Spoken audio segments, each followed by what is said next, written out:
Thank you very much for coming to this closing press conference. And first, a big thank you to the hardworking staff at the World Bank Group and the IMF who spent long hours in preparing this meeting, some 13,000 people from 185 countries. Second, far from Washington, I want to express our concern about reports in eastern India where Cyclone Phelan has made landfall. It's forecast to hit an area populated with 4.5 million people, 150-mile-per-hour winds. Our thoughts go out to all those living in the cyclone's path. I'm very grateful here at the annual meetings for the support of the governors in unanimously endorsing our World Bank Group strategy. For the first time in the history of our organization, we have a strategy that leverages the strengths of our entire organization. The bank, the IFC, our private sector arm, and MIGA, which provides risk guarantees and aligns all our work for a common purpose.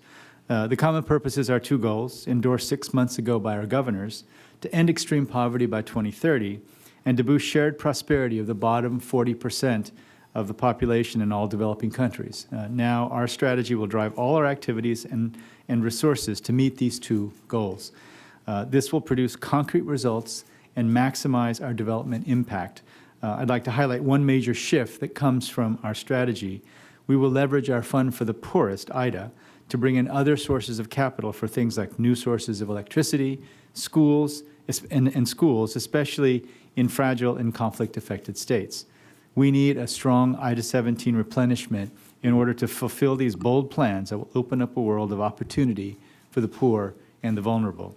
Our strategy calls for more investment in fragile states, and it also calls for working on a variety of fronts to combat climate change and to improve health and education systems, especially for the benefit of girls and women.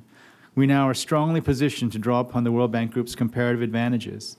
In the coming months and years, the world will see a renewed and revitalized World Bank Group, one that rigorously works to end extreme poverty and boost shared prosperity. Let me make one other final comment on the continuing fiscal impasse here in Washington. We're now 5 days away from a very dangerous moment. I urge U.S. policymakers to quickly come to a resolution before they reach the debt ceiling deadline. The closer we get to the deadline, the greater the impact will be for the developing world.